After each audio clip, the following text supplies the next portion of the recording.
आइए हम आज के विषय पर आए कि हम सब लोग स्वतंत्र होना चाहते हैं और जिस स्वतंत्रता की तलाश करते हैं, जिस स्वतंत्रता के बारे में ज्ञान रखते हैं, वो स्वतंत्रता नहीं है, वो परतंत्रता है। परतंत्र रहने की प्रविधि को हम स्वतंत्र रहना मान लिए। जैसे जहाँ चाहे वहाँ जाएं, जो मर्जी हो खाएं, जैसा मर्जी हो वैसा रहें, अपने मन का रहें, नौकरी करें, पैसा मिले, खर्च करें, ये हमारा पैसा है, ये परतंत्रता है। स्वतंत्रता किसको कहते हैं? जब क्रिया योग ध्यान करेंगे तो धीरे धीरे स्वतंत्रता की सही परिभाषा, स्वतंत्रता क्या है, ये पता चलेगा। जैसे बंधन में, किसके बंधन में? अनेक शब्द हैं, अनेक वाक्य हैं, अनेक अक्षर है, इनका हम एक निश्चित अर्थ जानते हैं।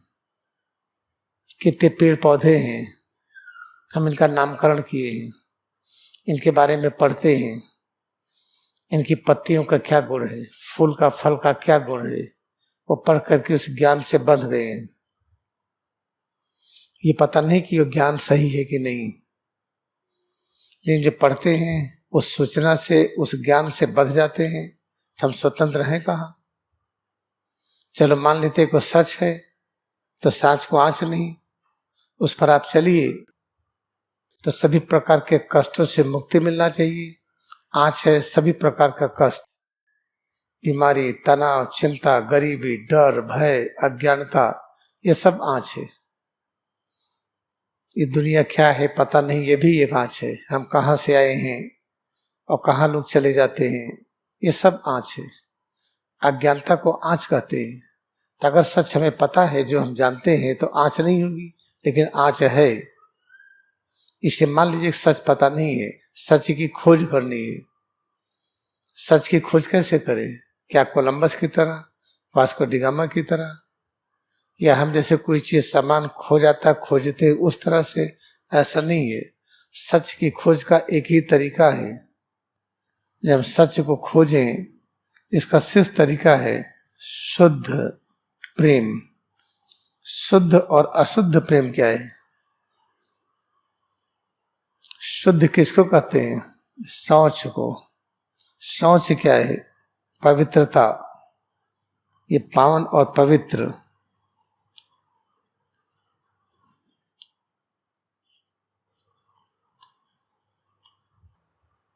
तो शुद्ध प्रेम हम कैसे करें?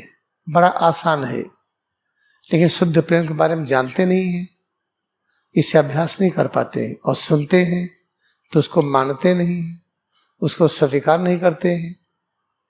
चक्कर ये है, शुद्ध प्रेम कहते हैं किसी भी चीज को हम मान लें कि सब कुछ यही है, लेकिन हम मानेंगे नहीं, क्योंकि सिद्ध नहीं हुआ है। हम एक धूल का कण ले लें, कहते सब कुछ यही है। एक पेड़ की पत्ती ले लें, एक मच्छर ले, मक्खी ले, कीड़े मकोड़े ले, कोई जानवर ले, कोई आदमी ले, हम बोलते कि सब कुछ यही है, हम मानने को तैयार नहीं है। चलो सब कुछ यही है, कैसे सिद्ध करें हम? देखिए, चलो सिद्ध करते हैं।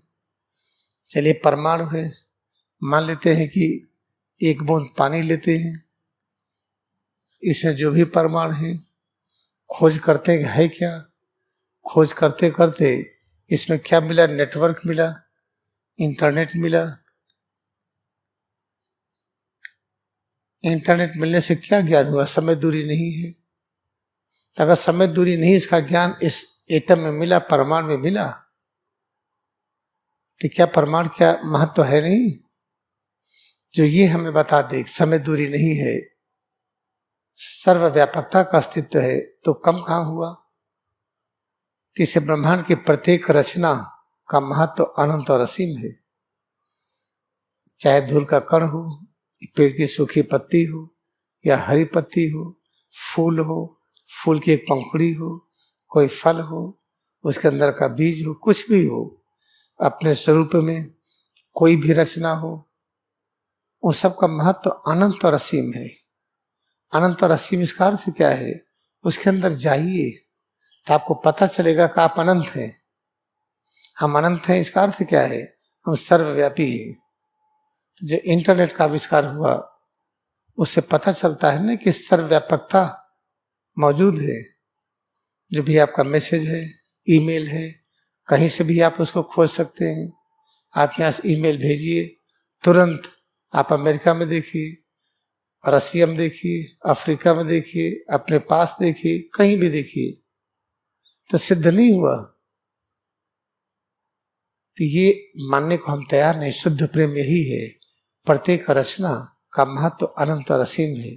तो करें क्या हम? प्रत्येक रचना का महत्व अनंत और असीम है तो ये व्यक्ति आके जानवर काटता है, कभी गाय काटता है, कभी भैंस, कभी सुअर, कभी मुर्गा, कभी बकरा, तो पावन और पवित्र है वो व्यक्ति, तो क्या उसके मार्ग पर चले? यही भूल मत करिएगा। पावन और पवित्रता की खोज पहले अपने से करिए, सेल्फ रियलाइजेशन। इसलिए अपनी खोज के बारे में कहा जाता है, आत्मदर्शन की बात होती, आत्मदर्शन। अपनी खोज करिए तो सिर से पैर की उंगली तक एक एक अंग में एकाग्रता बढ़ाइए। जो अनुभव हो इसी को मानिए, सब कुछ यही है। आप अभ्यास करके देखिए, वैज्ञानिक बन जाइए। जैसे खाना खाते हैं संतुष्टि मिलती है, पानी पीते हैं प्यास से बुझती है, संतुष्टि मिलती है, ऐसे ही सिर से पैर की उंगली तक स्वरूप में एकाग्रता बढ़ाइए। जो अनुभव हो सब कुछ यही है। इस तरह से सोचिए कि इसके अतिरिक्त और कुछ भी नहीं है। ये बहुत ही महत्वपूर्ण है ये कि सिर से लेकर के पैर की उंगली तक इसमें एकाग्रता बढ़ाते जाएं। जो अनुभव हो इस अनुभूति को स्वीकार कर लें। सब कुछ इसी में है। इसी अनुभूति में महातार बाबा जी मिलेंगे, लहरी महाशय मिलेंगे, स्वामी तीसरे गिरी मिलेंगे, परमहंस योगानंद मिलेंगे, विवेकानंद मिलेंगे, रामकृष्ण परमहंस मिलेंगे, राम और कृष्ण मिलेंगे, ईश्वर बुद्धा मिलेंगे। उसी अनुभूति में पूरा अतीत मिलेगा। ब्रह्मांड जो कुछ दिखते हैं वर्तमान भी उसी में है, उसका अतीत है, भविष्य है। जब इस तरह से स्वीकार करते हैं अपने को तो इसी को शुद्ध प्रेम कहते हैं, इसी को पवित्रता कहते हैं। तो क्रियायुक्त एक विज्ञान है, इसमें हम आ पाते हैं और सोचते हैं कि हमें आता है। मालिक आप मेडिकल कॉलेज में गए, वहां तो नहीं कहते हैं कि हमें आता है, वहां सीखते हैं एनाटॉमी, फिजियोलॉजी, पैथोलॉजी। किसी इंजीनियरिंग कॉलेज में जाते हैं, भले आपने इंटर टॉप किया हो, बीएससी टॉप किया हो, वहां जाते हैं तो मानते हैं ना कि हमें फिर से सीखना है। लेकिन यहाँ आते हैं तो ये लगता है कि हम सब जानते हैं। हम जानते मानते नहीं। ये आध्यात्मिक विज्ञान इसको सीख रहे हैं। तो अपने को शुद्ध प्रेम जब करना सीखेंगे तो हमारी यात्रा होगी स्वतंत्रता की ओर। जैसे जैसे अपने को शुद्ध प्रेम करते जाएंगे हम स्वतंत्रता की ओर आगे बढ़ते जाएंगे। एक दिन ऐसा आएगा हम पूरी तरह से स्वतंत्र हो जाएंगे। तब कैसा होगा? उसी को होली साइंस में कैवल्य स्थिति कहा गया है। इसका नाम ही है कैवल्य दर्शनम। तो कैवल्य स्थिति क्या है? पता चलता कि हम तो सबके साथ इस तरह से हैं, ब्रह्मांड की जितनी रचनाएं हैं उनके और हमारे बीच में दूरी है ही नहीं। अच्छा, उनके और हमारे बीच में दूरी है ही नहीं। यही एक कैवल्य अवस्था। कितना आसान है ये विज्ञान, हम कर क्यों नहीं पाते हैं? क्योंकि मान बैठे हमें आता है। ये सबसे बड़ी गलती है। कोई चीज बोलिए हमें आता है। ऑटोबायोग्राफी पढ़ी, हमने पढ़ा था बहुत पहले, पढ़ा था तो हुआ क्या? आता तो है नहीं। फिर से पढ़ लेंगे, पढ़ के याद हो गया, आता है, आता नहीं है, फिर से पढ़िए। उसको पढ़ते पढ़ते जब ये अनुभव हो जाए कि सिर से पैर की उंगली तक इसमें एकाग्रता बढ़ाए, इस अनुभूति में पूरा ब्रह्मांड समाया हुआ है। ब्रह्मांड अपने अतीत के साथ, भविष्य के साथ, तब हमें आता है। इसके पहले हम सीख रहे हैं। तो इसको याद कर लीजिए। अगर आ गया कि हमें आता है तो आप सीख नहीं पाएंगे। जब मेडिकल कॉलेज में गए, किसी ने कहा कि ऊपर के अपर आर्म की हड्डी को ह्यूमरस कहते हैं, रेडियस अल्ना कहते हैं। तो सर पढ़ा रहे हैं ऊपरी बांह की हड्डी, अरे हमें आता है, हमें आता है। आगे सुनिए ही न क्या कहने वाले हैं। आगे कहेंगे ऊपर बांह की हड्डी को ह्यूमरस कहते हैं। ऊपर बांह कहते ही आपने कह दिया आता है, क्लास से निकल के बाहर चली गई। ये क्या पढ़ा रहे हैं? ऊपर की बांह हमें आती है। निचली बांह ये भी आता है? नहीं, निचली बांह में आपको रेडिएशन ना पढ़ाएंगे, मसल्स अटैचमेंट पढ़ाएंगे, सर्कुलेशन पढ़ाएंगे, नर्व्स पढ़ाएंगे, न जाने क्या क्या पढ़ाएंगे। लेकिन बांह के बारे में आज हम बताएंगे। आपने सुना कहा कि हमें आता है, क्लास से बाहर निकल गई। ऐसे क्रिया युग में जो आप सुनते हैं ऐसा लगता होगा कि आता है, लेकिन आता नहीं। उस पर प्रयोग करिए। प्रयोग करने का यही सरल तरीका है कि सिर से पैर की उंगली तक इसको शुद्ध प्रेम करिए। इस शुद्ध प्रेम को कहते हैं प्योर लव।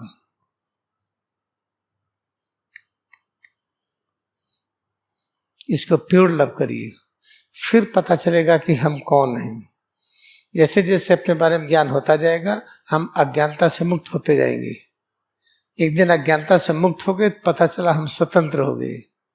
स्वतंत्र हो गए तो कैसा लगेगा? हम चाहे जब चाहे जहां चले जाएं, ऐसा नहीं लगेगा। स्वतंत्र हो गए तो ये लगेगा कि आप हर जगह हैं, कहीं जाने की आवश्यकता नहीं। इसको फिर से अभ्यास करिए।